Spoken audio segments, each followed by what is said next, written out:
오늘은 이제 화산 지형에 대해서 같이 공부해 보도록 할 건데, 화산 지형 우리 프린트 이제 카드스트를 먼저 했지. 위쪽에 화산 지형 참고해주면 되고, 교과서는 오늘 52페이지부터 나가도록 하겠습니다. 먼저 화산 지형 하면은 말 그대로 화산과 관련된 지형들인데, 화산 지형에는 구체적으로 어떠한 지형들이 있는지, 그리고 이런 화산 지형은 또 다른 지역과 다르게 특이한 모습들을 가지고 있기 때문에 이런 지역에서 사람들은 어떠한 주민 생활을 보이는지까지 같이 공부를 해보도록 하겠습니다. 그래서 먼저 프린트 맨 위에 보게 되면은 화산 지형이 어떻게 형성되는지 형성에 대해서 나와 있으니까 이 부분을 먼저 확인하고 간다면은 화산 지형을 이야기하는데 조금 더 도움이 될 것 같아. 프린트에 보게 되면은 화산 지형이라고 하면 화산 지형은 지하에 마그마가 분출해서 형성된다. 마그마의 분출 이야기를 해볼 수 있고, 그래서 화산이 폭발할 때에는 우리가 알고 있는 용암 마그마라고도 할 수 있겠지. 그리고 용암뿐만 아니라 화산 쇠설물, 화산 쇠설물은 이제 뭐 이런 것들이 될 수도 있고, 아니면은 이런 것들이 뭉쳐져서 만들어지는 암석 크기의 그런 덩어리가 될 수도 있을 것 같아요. 화산 쇠설물, 마지막으로는 화산 가스, 이런 것들이 함께 분출된다고 합니다. 그래서 마그마가 이제 지하 깊은 곳에서 방출이 되려면은 상대적으로 지각의 약한 부분을 공략을 해야겠지. 그래서 주로 위치하는 곳은 판과판의 경계다. 경계에 위치한다는 거 한 가지 기억해두고, 또 이제 판과 판의 경계뿐만 아니라 어떻게 보면 이것도 뭐 판의 경계라고 할 수 있을 텐데, 판과 판이 분리되는 곳에서도 역시 화산 분화를 많이 볼 수 있다고 합니다. 마지막으로는 그래서 말이 꼬이냐?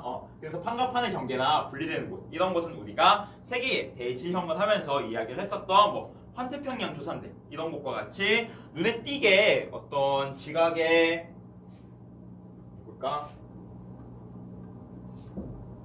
눈에 띄게 지각과 판과 판의 경계, 이런 곳들, 이런 곳에서는 이제 누가 보더라도 여기는 상대적으로 이제 판과 판의 경계고 불안정한 곳이니까 화산 활동이 활발할 것이다 라고 예측이 가능하지만, 좀 안정적으로 보이는데 여기에서도 화산 활동이 일어나네 하는 곳들이 있어. 그런 곳은 어떤 곳이라고 부르냐면은 이제 지하에서 이곳에서는 이제 계속 꾸준히 마그마가 분출하는 그런 곳이 있거든. 그곳을 우리는 열정 핫스팟이라고 부르고, 역시 열정과 그 주변에도 화산이 분포한다고 합니다. 그래서 세계적으로 가장 대표적인 열점이 화면에서 보이는 것과 같은 이런 하와이라는 곳도 해당이 될 테고, 자, 오래 전에는 우리나라 동해바다에 있는 큰 섬, 어디 있니 동해바다, 이곳을 볼 수 있을까? 이쪽을 보게 되면은 동해바다에 알고 있는 섬이 어디가 있지? 여기에 있는 독도, 그리고 독도에서 우리나라 더 가까이 오면 있는 울릉도까지, 독도나 울릉도, 이 섬들도 과거에는 여기가 독도고 더 오게 되면은 울릉도인데 하나의 열점 분화로 인해서 만들어진 것으로 추정이 된다고 합니다. 어쨌든 이렇게 판과 판의 경계나 판이 갈라지는 곳, 혹은 열점에 위치한 곳이 화산 활동이 잘 일어나는 곳이라고 합니다. 세계적으로 이제 화산과 좀 관련 깊은 나라들 이야기를 해보면은 남아메리카 쪽에는 안데스 산지를 많이 끼고 있는 칠레, 아니면은 동남아시아 쪽에는 이제 인도네시아 화산으로 유명하고, 필리핀도 화산이 좀 많은 나라 일본 될 수 있을 테고, 그리고 또 이제 여기 방금 이야기했던 어디 갔지? 하와이, 이런 것들 다 이제 화산으로 유명한 나라고, 아이슬란드, 우리가 그 대서양 중앙 해령에서 판과판이 갈라지면서 끊임없이 마그마가 솟고 있다고 했잖아. 그래서 이런 것들도 전부 이제 이런 화산에 해당하는 화산 지형으로 유명한 지역들이구나 라고 생각을 해주면 될 것 같습니다. 그래서 교과서에도 이제 52페이지에 보게 되면은 세계적인 관광지로 유명한 이 자꾸 울릉도 보고 하와이라고 하네. 이 어디 갔니?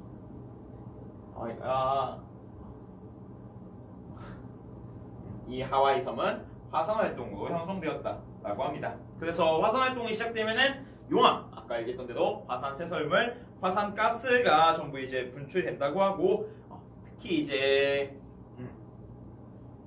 자꾸 말이 헛나오려고 하지? 그래서 그 분출하는 용암의 형태, 용암의 성질에 따라서 이런 어떤 화산의 성질, 모양들도 달라진다고 합니다. 그래서 이제 크게 우리가 이야기를 할 때에 그 암석에 나오는 형성되는 암석이 뭐 점성, 마그마의 점성이라든지 아니면은 실리카의 함량 이런 것들 가지고서 이제 구분을 하기도 하는데 교과서에는 그렇게까지 구체적으로 나와 있지는 않으니까 우리가 간단하게만 한번 정리를 해보자. 뭐라고 할까? 용암의 성질이라고 하면은 일단은 눈에 보일 때 눈에 보이기에 가장 차이가 나는 것이 유동성으로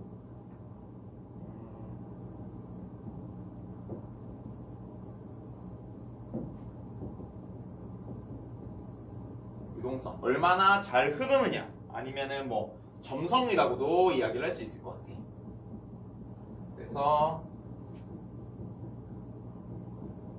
유동성이 큰 이 말은 같은 말은 점성, 끈적끈적한 정도가 낮은 암석으로 대표적인 것이 바로 현무암이 있고, 그 다음에 유동성이 작은 혹은 점성이 큰 암석으로는 우리 뭐 유문암이나 아니면은 안산암 이런 것을 들 수가 있을 것 같습니다. 그래서 용암이 이제 점성이 작고 잘 흐르면은 상대적으로 이 용암의 분화의 결과로 형성되는 화산은 상대적으로 경사가 완만할 거고, 용암의 점성이 큰 경우는 어떻게 될까? 상대적으로 경사가 가파른 화산이 형성될 수 있을 것이라고 우리는 쉽게 예상을 해볼 수가 있습니다. 그래서 이제 이 부분에 대해서 같이 이야기를 해볼게. 프린트, 순상화산부터 그리고 교과서의 52페이지 같이 참고하면서 보아주면 좋을 것 같고, 순상화산에 일단은 쓰면서 이야기를 할게. 순상화산 같은 경우는 기본적으로 유동성이 큰 용암이 분출하면서 형성이 되는 화산이고, 그러다 보니까 경사가 완만하다 이런 특징을 가지고 있습니다. 그래서 순상화산의 대표적인 곳이 바로 하와이의 화산들이다. 하와이 섬들은 전부 다 이제 하나의 열점에서 분화를 통해서 형성된 섬들이기 때문에 그 성질은 아마 대부분 비슷할 것이라고 예상을 할 수가 있습니다. 반면에 이제 용암돔 같은 경우는 점성이 크고 유동성이 작은 용암이 분화를 통해서 만들어졌기 때문에 상대적으로 경사가 급하다. 이런 특징을 가지고 있다고 합니다. 그리고 상대적으로 이제 순상화산 같은 경우는 유동성이 크니까 용암이 더 멀리까지 흘러갈 수가 있겠지. 반면에 용암돔 같은 경우는 점성이 크고 유동성이 작으니까 이제 끈적끈적하게 그 위치에만 분포를 해서 용암이 멀리까지는 흘러가는데 어려움을 겪을 것이라고 쉽게 예상을 할 수가 있습니다. 그 다음에 이제 성층화산 같은 경우는 오랜 기간 동안 이제 분화를 통해서 화산 쇄설물 그리고 용암유라고 나와 있는데 그냥 용암이라고 생각하면 돼. 용암이 흐르면은 용암유니까 이런 것들이 겹겹이 누적이 되어서 결론적으로는 원뿔 모양의 화산을 형성하였다고 합니다. 그래서 일본의 후지산이 가장 대표적인 성층 화산이고, 그러다 보니까 성층 화산 같은 경우는 순상 화산보다는 조금 더 경사가 급한 편이긴 하겠지만 폭발적인 분화도 형성이 되었으니까 그래도 이제 용암돔만큼 경사가 급하지는 않다는 이런 특징을 가지고 있습니다. 그 다음에 칼데라 같은 경우는 어떻게 형성이 되냐면은 용암이 분출을 했어. 그러면은 이제 그 밑에 원래 용암이 있던 곳에는 땅에서 용암이 푸슝 나왔어. 그럼 이제 이 용암들이 굳어지면서 무언가 이렇게 산이 형성이 되었겠지. 그런데 이 부분, 여기 용암이 나왔던 이 부분은 이미 용암은 다 지나갔고 여기는 길만 남은 상황인 거야. 그러다 보니까 이 위에서 용암이 다시 굳어져서 무언가 분화구가 만들어지게 되면은 이게 밑에 빈 공간을 견디지 못하고 때로는 무너지는 경우가 발생을 하는 거지. 여기가 무너지게 되면 이제 그 다음에 어떤 형식으로 이 지역의 지형이 나타나게 될까? 이렇게 맨 땅에 화산이 있었고 다시 여기가 무너졌어. 그럼 이렇게 분화구 주변에 커다란 웅덩이가 생길 수가 있겠지. 그러면은 이것을 보고 우리는 칼데라라고 부릅니다. 그래서 뭐라고 해야 되지? 분화 후 함몰이 발생했다.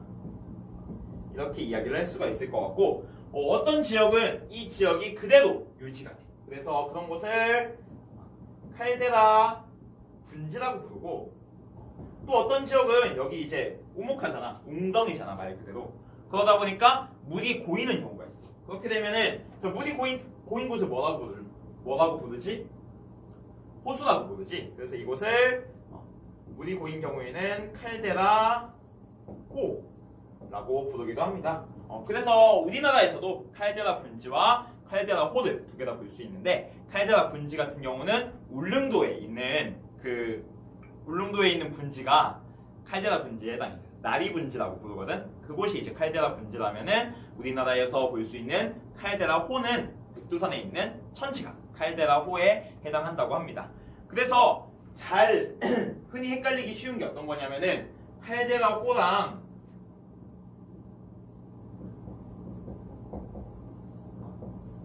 분화구 이곳에 이제 물이 고인 경우는 화구호라고 부르게 되거든. 칼데라호랑 화구호 어쨌든 화산 정상에 있는 호수기 때문에 두 개가 비슷한 거 아닌가라고 생각을 할 수가 있는데 두 개를 구분하는 방법은 의외로 되게 간단해. 칼데라호 같은 경우는 다시 한번 이렇게 함몰을 통해서 형성이 됐다고 했지. 그러다 보니까 그 규모가 화구호에 비교할 수 없을 만큼 상당히 큰 규모의 호수가 칼데라호고 화구호 같은 경우는 칼데라호에 비하면은 그 규모가 작을 수밖에 없다고 합니다. 대표적인 우리나라의 화구 하면은 제주도에 있는 백록담. 혹시 제주도 정상을 올라가 봤다면은 백록담은 그렇게 얘기를 들었던 것만큼 물이 많이 고여 있거나 웅장하거나 이런 모습을 볼 수가 없을 거야. 실제로 이제 비가 잘 오지 않는 계절, 봄이나 가을 이럴 때에는 물이 말라 있는 백록담도 볼 수가 있다고 하거든. 그 이유는 이제 백록담은 화구호이기 때문에 상대적으로 이제 그런 물이 고여 있는 양, 그 화구 자체가 작기 때문이다. 이렇게 생각을 하면은 될 겁니다. 아마도 백록담에 어떤 방법을 써서 물을 꽉 채워놔도 절대 백두산 천지만큼 그렇게 웅장하고 큰 규모의 호수를 만드는 거는 불가능할 거라고 감히 이제 자신 있게 얘기를 할 수 있을 것 같아요. 그 다음에 이제 용암대지에 대해서 얘기를 해보면은 용암대지 같은 경우는 이제 원래 땅은 평평했을 수도 있고 평평하지 않았을 수도 있어. 하여튼 근데 뭔가 용암이 분출하기 전에 이렇게 땅이 있었거든. 근데 그 위를 유동성이 큰 바로 이 현무암질 용암이 쫙 덮고 가버린 거야. 그런데 이렇게 좀 울퉁불퉁한 땅이었다고 해도 용암이 한번 뒤집고 가버리면은 그냥 이제 평등한 땅이 돼버리는 거지. 그러면 이제 용암이 흐르고 나서 남게 된 요 평평한 땅, 원래 이렇게 기복이 있던 땅은 다 묻혀버리고 이 위에 있는 이 평평한 땅을 우리가 용암 대지라고 부릅니다. 평평한 땅인데 무엇으로 이루어져 있다? 용암으로 이루어져 있다. 그래서 용암 대지라고 부릅니다. 그렇게 되고 우리나라에 있는 저기 한탄강이라고 하는 곳이 있거든. 저기 경기도 북부 쪽에 한탄강에 가면은 이쪽에서도 그 용암 대지를 볼 수 있고 아니면 백두산 주변에 개마고원 이런 것도 이제 용암 대지에 해당한다고 합니다. 마지막으로 이제 주상절리에 대해서 이야기를 해보면은 주상절리 같은 경우는 프린트가 조금 잘못 나와 있으니까 교과서를 참고하든지 아니면은 이제 그 교과서에는 교과서의 주상절리가 그치 밑에 있지. 주상절리 같은 경우는 여기에서 용암이 상대적으로 급격히 냉각되면서 그러면은 용암이 뜨거울 때에 비해서 수축하게 돼. 수축하는 과정에서 되게 특별한 특이한 모양을 가지면서 쩍쩍쩍쩍쩍 갈라지게 되는데 이렇게 이제 굳어져서 형성된 것을 우리가 주상절리라고 부릅니다. 보통 주상절리는 육각형의 모양을 띠고 있는 경우가 많다고 합니다. 이런 식으로. 아이고.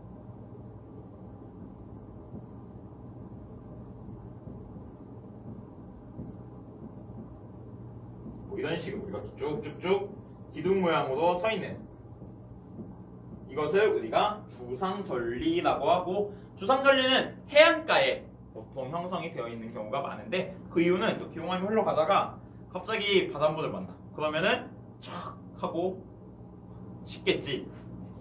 그래가지고 이제 바닷가에서 주상절리를 볼 수 있는 경우가 많고, 우리나라도 이제 뭐 제주도나 아니면은 울릉도 가도 해안가에는 대부분 주상절리가 많이 분포하고 있는 것을 볼 수 있고, 아니면 이제 경주 달전리 이런 데 가도 거기에도 주상절리를 볼 수가 있고, 되게 특이하게는 이제 산이 있는데 광주에 있는 무등산에 가게 되면은 서석대나 입석대라는 주상절리를 거의 정상부에 가면 있는데, 바닷가에 있는 주상절리보다는 상대적으로 천천히 식었는지 그 하나하나의 기둥 크기가 훨씬 더 큰 그런 주상절리를 또 볼 수가 있습니다. 그래서 어이고 얘가 왜 또 일로 갔니? 요 정도 이렇게 화산지형에 대해서 간단하게 이야기를 해봤고, 여기 조금 빠뜨린 게 있다면은 용암대지의 형성에서 한 가지 기억해야 될 말이 열하분출이라는 말이야. 보통 이제 뭐 순상화산, 성층화산 이런 화산들이 형성되는 과정에는 화산들이 하나의 분화구를 가지고서 이렇게 분화가 이루어지는데 반해서 열하분출이라는 것은 그래도 어쨌든 분화구는 있지. 근데 좀 여러 개의 분화구에서 동시다발적으로 이렇게 분화가 되는 이런 것을 이제 열하분출이라고 하는데, 그래서 어떻게 좀 설명을 하면은 이해가 빠를까? 땅에 갈라진 틈을 따라서 마그마가 쭉쭉쭉쭉 이렇게 많이 분출을 하는구나. 이 정도도 이제 기억을 하면은 될 것 같아. 쉽게 이해가 되려나? 그렇고, 그 다음에 칼데라에 관해서 우리 52페이지, 교과서 52페이지 왼쪽에 보게 되면은 요 칼데라호의 형성이라고 해서 미국의 크레이터호 얘기가 나오거든. 요게 이제 칼데라 형성의 과정을 모식도로 나타낸 거니까 한번 봐주면은 좋을 것 같습니다. 그래서 요 정도 이제 이야기를 하면은 어느 정도는 화산 지형의 전반적인 내용에 대해서 좀 얘기를 해준 것 같고, 이어서 한번 지울게. 타이밍 그렇게 좀 미치네.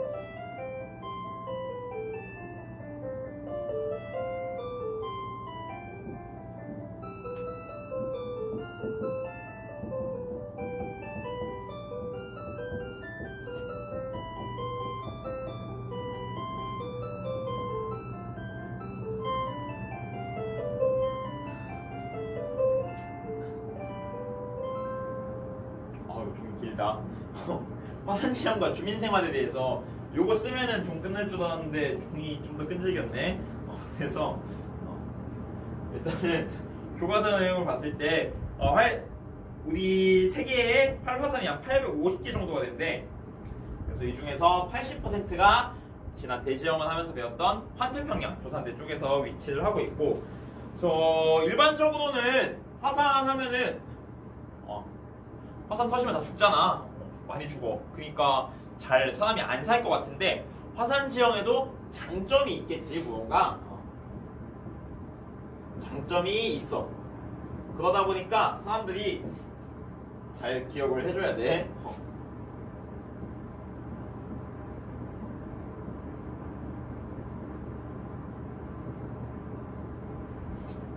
그냥 좋아서 사는 게 아니라 화산 지형에 좋은 점들이 있기 때문에 죽어도 좋아 하면서 위협을 무릅쓰고 화산 지역에서 거주하고 있는다고 합니다. 그러면은 화산 지형에 어떤 매력들 때문에 사람들이 목숨을 걸고라도 이곳에 거주를 하는지 그 장점에 대해서 한 가지씩 이야기를 해보면은, 먼저 농업활동과 관련해서는 화산재가 땅을 비옥하게 해주는 역할을 한다고 합니다. 그래서 화산재가 있는 곳에는 상대적으로 농업이 잘 된다. 이렇기 때문에 내일 이제 화산이 터질지도 모르는데 그래도 농사가 잘 되는 땅을 그대로 남겨두는 거는 너무 아깝겠지. 그래서 이곳에서 농업이 이루어진다고 하고, 그 다음에 이제 광업활동이라고 하면은 자원들을 채취를 하는 거지. 대표적인 자원으로 프리, 유황, 하나 더 있을 텐데 주석, 이런 광물 자원들은 화산 지역에서 많이 분포를 한다고 합니다. 그래서 이제 사람들이 이런 자원을 위해서도 거주를 하고 있고, 그 다음에 이제 지열 발전이라는 게 있어. 전기를 생산하는 방법은 여러 가지가 있는데 그 중에서 이제 이 뜨거운 지하수, 이것을 이용해서 전기를 생산하는 것을 우리가 지열 발전이라고 합니다. 그러면 왜 이 지역에서 따뜻한 지하수가 나올까라고 생각을 해보면은 그 에너지, 마그마의 에너지가 땅을 데우고 땅 밑에 있는 지하수를 데우기 때문에 이런 지열 발전이 가능하겠구나라고 생각을 해볼 수가 있을 것 같아요. 지열 발전으로 유명한 나라 하면은 뭐 이탈리아, 알프스 히말라야 조산대에 위치하고 있지. 그리고 이제 그 대서양 중앙 해령에 위치하고 있는 아이슬란드. 또 아니면은 미국 같은 경우도 이제 서부 쪽에는 지열 발전이 가능하겠지. 미국 뭐 이런 나라들이 지열 발전과 관련해서 유명한 나라들이라고 생각을 해주면 될 것 같아요. 그 다음에 화산 자체로도 이 훌륭한 관광 자원이 될 수가 있습니다. 그래서 온천, 그리고 간헐천, 이런 것들을 이용하고, 아니면 뭐 화산 자체가 뭐 관광 상품이 될 수 있으니까 관광 상품이 매우 발달을 했는데, 온천 하면 이제 일본 생각하면은 되게 좋을 것 같아요. 아니면은 스위스라는 나라도 되게 온천이랑 안 어울릴 것 같지. 하지만 스위스에도 이제 온천과 함께 알프스의 풍경을 감상할 수 있는 그런 아름다운 펜션들이 많이 위치하고 있다고 합니다. 그 다음에 이제 간헐천이라는 건 어떤 거냐면은 땅 밑에서 어떤 에너지, 압력을 받아서 순간적으로 물이 쿵 하고 솟구치는 건데, 그래서 어떠한 간헐천은 되게 그 불규칙하게 갑자기 나오기도 하고 안 나오기도 하고 그런 데도 있고, 또 어떤 곳은 일정한 시간마다 이렇게 분출을 하는 간헐천이 있다고 합니다. 그래서 이 간헐천도 되게 이제 유명한 관광 자원으로 이용이 되고, 미국이라든지 뉴질랜드 이런 곳에서는 간헐천을 하나의 관광 자원화해서 이곳을 이제 이용을 하는 경우가 많다고 합니다. 이 정도 이제 이야기를 해볼 수가 있을 것 같고, 교과서에 이제 아래쪽에 뉴질랜드 로터루아에 있는 그 간헐천 사진이 나와 있으니까 같이 참고를 해주면은 좋을 것 같습니다. 뭐 이 정도 이야기를 하면은 이제 되지 않을까 하고, 그래서 잠시 일단은 내용은 여기까지 하면은 다 될 것 같고, 관련해서 사진들 한번 보고 가면은 좋을 것 같아서. 있을까? 마우스가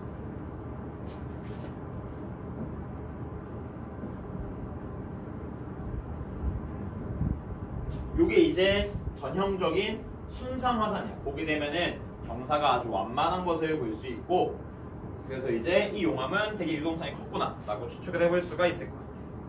그 다음에 이게 이제 제주도의 삼방산인데, 여기는 상대적으로 경사가 훨씬 급하고 어떤 그 산의 규모도 크지 않은 것을 알 수가 있지. 제주도의 삼방산, 이곳이 용암돔이구나 라고 생각을 하면은.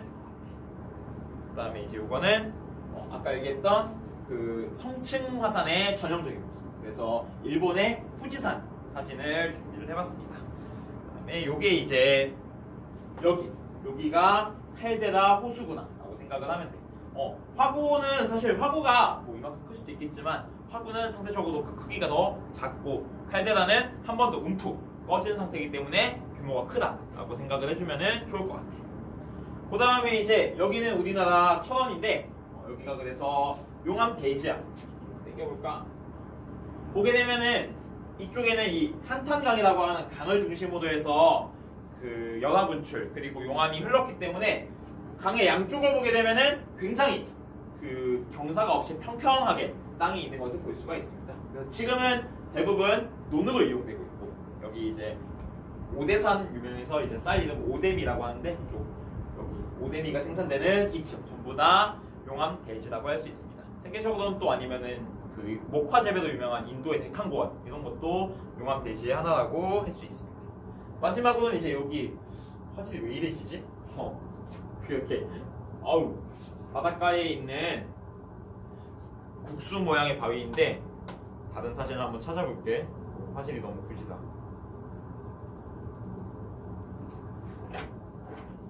주섬절리라고 치기만 하면은 많은 사진들이 나올 텐데 하필 저런 걸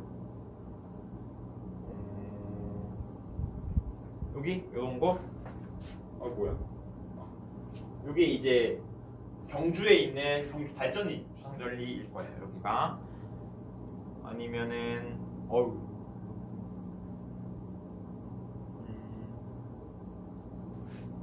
요런 거? 여기도 이제 딱 보게 되면은 기둥 모양 조금 휘긴 했지만 쩍쩍 갈라지는 그 틈이 있는 것을 확인을 할 수가 있지. 이게 이제 주섬절리구나 라고 알면 되고 간헐천 마지막으로 한 번만 보고 이제 끝내면 될 것 같아.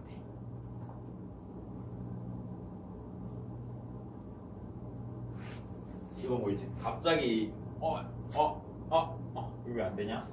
여기 이렇게 갑자기 터치가 막혔어.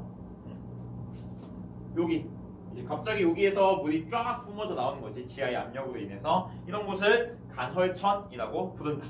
까지 얘기하면은 이제 우리 화산지형 다 끝냈다고 할 수 있을 것 같아. 그럼 이제 곧 이어서 해안지형 찍을 테니까 해안지형도 기대해줘. 아이고 힘들다. 여기까지.